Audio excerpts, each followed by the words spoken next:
पवन बिहारी लाल की जय। शिव शक्ति मंदिर के प्रांगण में आज माघ मास के उपलक्ष्य में हवन यज्ञ जो कि पिछले कई दिनों से चल रहा है, पंडित जी ने बड़े सुंदर ढंग से मंत्र उच्चारण से वैदिक सनातन पद्धति से आप सबसे ये यज्ञ संपन्न कराया। और मैं बधाई देता हूं मंदिर कमेटी को, हमारे अशोक शर्मा जी, मोहनलाल शर्मा जी, अग्रवाल जी, सुनील गुप्ता जी, ये सब बधाई के पात्र हैं। आप जो कुछ भी करते हैं उनका वैदिक विधान है, विधान के अनुसार अगर कुछ भी किया जाए तो उसकी फल प्राप्ति निश्चित है। और अगर हम विधान से उलट करते हैं उसका फल न तो इस लोक में है न परलोक में। अब प्रश्न ये पैदा होता है कि ये विधान है कहां। हम भारत के संविधान की बात करते हैं, नैतिक कर्तव्यों की बात करते हैं, अपने अधिकारों की बात करते हैं, तो ये अधिकार और कर्तव्य जो है हमारे संविधान में है। उसी प्रकार से जितने भी हम वैदिक कर्म करते हैं उनका वर्णन जो है वो हमारे ग्रंथों में है कि ऐसे कौन से कर्म हैं जो हमको पुण्य प्रदान करते हैं। जिन कर्मों का विधान किया गया उनको कहा धर्म और जिनका निषेध किया गया उनको कहा अधर्म। भगवान कृष्ण गीता में स्पष्ट कहते हैं कि पिता हमस्य जगतो माता धाता पितामह। मैं जगत का माता हूं, धारण करने वाला पितामह हूं। वेद्यम पवित्र ओंकार, वो ओंकार में हूं। ऋग साम यजुरेवच, वो ऋग्वेद, वो यजुर्वेद, वो सामवेद मैं हूं। भगवान ने वेदों को कहा कि वो मैं हूं जो आपके समक्ष इस समय विद्यमान है।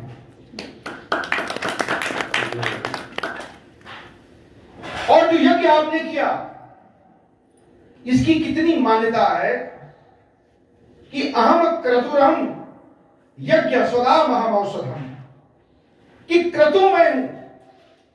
इस यज्ञ में उपस्थित एक एक जीव जो है जब यज्ञ की आहुति डालता है वो विष्णु तुल्य हो जाता है। अहम क्रतुरहम यज्ञ स्वदा महामौषधम, जो आपने औषधि डाली वो भगवान कहते वो मैं हूं। और मंत्रोहम एवाज्य मम अग्निरहम हुतम, वो अग्नि में है। और इस यज्ञ रूप क्रिया में ब्रह्मार्पणम ब्रह्म हविर ब्रह्मा अग्रह ब्रह्मणा, ब्रह्मेव तेन गंतव्यम ब्रह्म कर्म समाधिना। श्रुवा ब्रह्म है, क्रतु ब्रह्म है, यज्ञ ब्रह्म है, समिधा ब्रह्म है।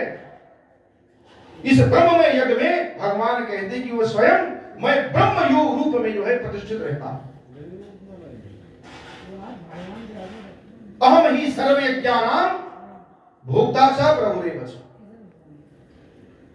हम ये सोचते हैं कि हम ये यज्ञ करते हैं, इसको कौन ग्रहण करता है?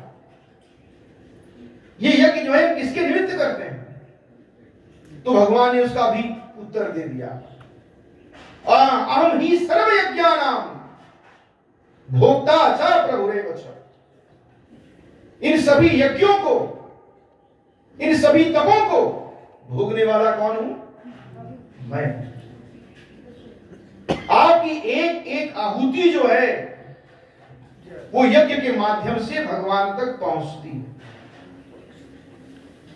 और इसका एक वैज्ञानिक प्रभाव है कि यज्ञ से होता क्या। लोग कहते हैं क्या है, अग्नि जलाते हैं, उसमें आप समिधा डालते हैं, घी डालते हैं, ये जो आपको मानव शरीर मिला है, ये पंच तत्व से बना है। पंच महाभूत, पंच ज्ञान इंद्रियां, पंच कर्म इंद्रियां, पंच ज्ञान इंद्रियों के विषय मन, बुद्धि, अहंकार, सत्वगुण, रजोगुण, तमोगुण, इन 26 तत्वों से ये इस आपके मानव शरीर का निर्माण हुआ है। और ये शरीर बनता कैसे है? अन्नाद भवन्ति भूतानि। संपूर्ण मानव शरीर जो है वो अन्न से पैदा होते हैं। और पर्जन्यादन संभव, और अन्न जो है वो वर्षा से पैदा होता है। और वर्षा यज्ञात भवति पर्जन्यो, वर्षा यज्ञ से होती है। और यज्ञ कर्म समुद्भव, और यज्ञ जो है वो विहित कर्मों से होने वाला है। केवल अग्नि जला देना और उसमें आहुति डाल देना ये यज्ञ नहीं है। जब आप वैदिक मंत्रों से भगवान का आवाहन करते हैं, ओम स्वस्ति न इंद्रो वृषश्रवाः स्वस्ति न पूषा विश्ववेदाः, ओम ऋग्वेदाय नमः, यजुर्वेदाय नमः, सामवेदाय नमः, अथर्ववेदाय नमः, भगवान का आवाहन होता है।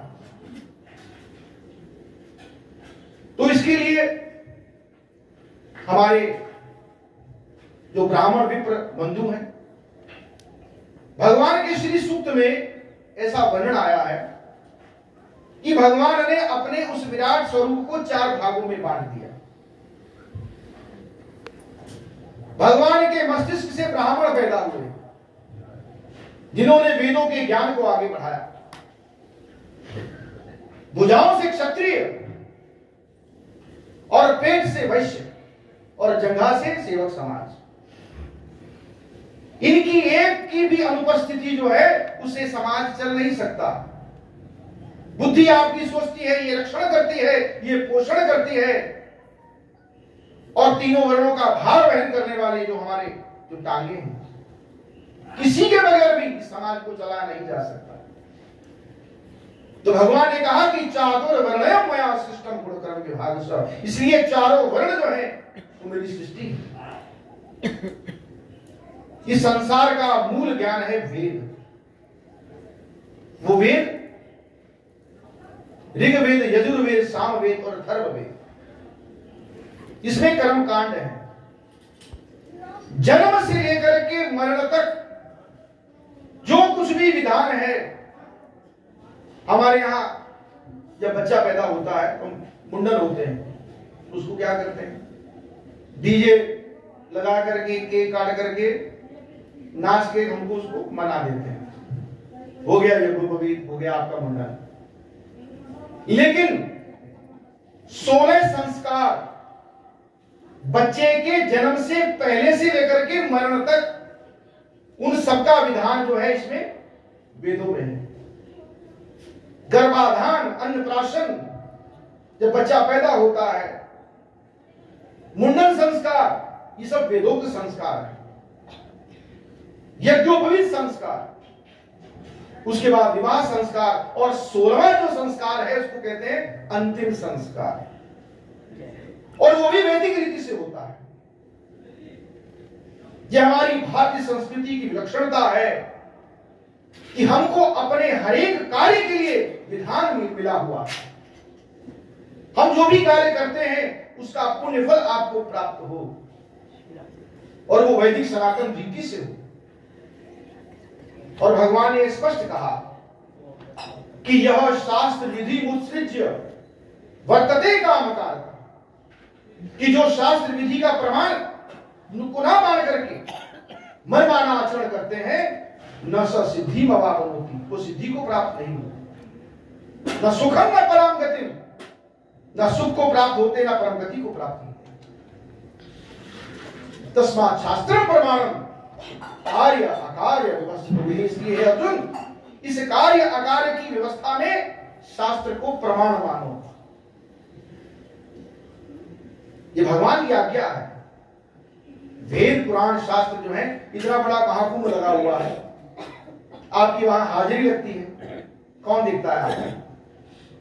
वैदिक सनातन धर्म का ये विधान है कि जो भी इन दिनों में वहां पर डुबकी गंगा जी में लगाता है उसको पुण्य की प्राप्ति होती है। तो वो आपको पुण्य प्रदान करने वाला कौन है? वह सनातन विधान, कि भगवान ने ऐसा विधान बना दिया कि जो भी इन पुण्य कर्मों में प्रवृत्त होगा उसको पुण्य फल मिलेगा। लेकिन भगवत गीता ये कहती है कि हमें कामना के अधीन होकर के पुण्य प्राप्ति की ओर अग्रसर नहीं होना चाहिए, क्योंकि पुण्य प्राप्ति की इच्छा रखना जो है यह कर्म बंधन है। जैसे सोने की चेन होती है, कहने को सोने की है तो बंधन, तो उसका प्रभाव क्या होता है? तेतम भुक्त्वा स्वर्गलोकम विशालम क्षीणे पुण्य मर्त्यलोकम विशन्ति। आप उन पुण्यों के प्रभाव से स्वर्गलोक में तो जाते हैं, लेकिन पुण्य क्षीण होने पर पुनः आपको इस पृथ्वी पर आना पड़ता है।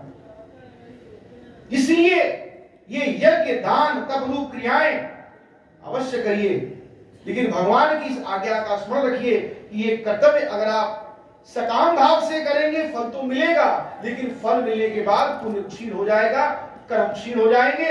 लेकिन यही कर्म अगर आप निष्काम भाव से करते हैं तो नेहा विक्रमनाशो अस्ति प्रत्यवायो न विद्यते स्वल्प धर्मस्य त्रायते महतो भया।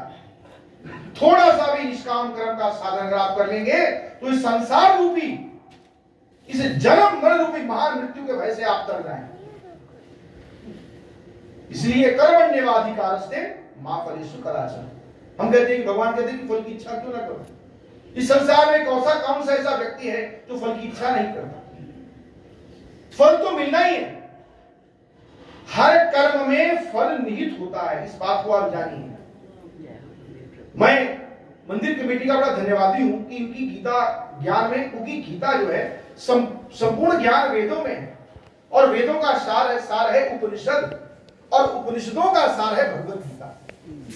सर्वोपनिषदों गावो दुग्धा गोपाल नंदना। सभी उपनिषद मान लीजिए गौएं हैं, और उनका दोहन किया भगवान कृष्ण इस गीता रूपी। और उन चार वेदों के गूढ़ रहस्य को लोग समझ नहीं पाएंगे कलयुग में, उन्होंने पंचम वेद का निर्माण किया जिसे कहा महाभारत। और महाभारत में 60 लाख मंत्र हैं, और उन 60 लाख मंत्रों में जो अमृत निकला वो है भगवद गीता। भारता अमृत सर्वस्वम विष्णोर वक्त्रा ध्वनि श्रितम गीता गंगोदकम पीत्वा पुनर्जन्म निविद्यते। इस गीता रूपी गंगोदक को पीने से मनुष्य का पुनर्जन्म नहीं होता। हमें क्या याद है कि हम पिछले जन्म में क्या थे, और इसका किसको पूर्वानुमान है कि आप आगे जन्मों में क्या होंगे?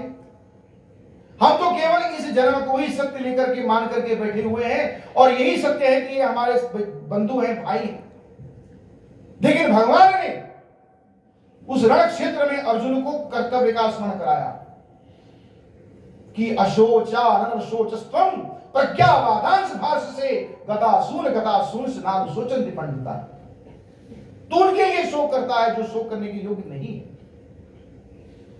तो ऐसी गीता का ज्ञान, क्योंकि कर्तव्य से बढ़कर के संसार में कुछ भी नहीं।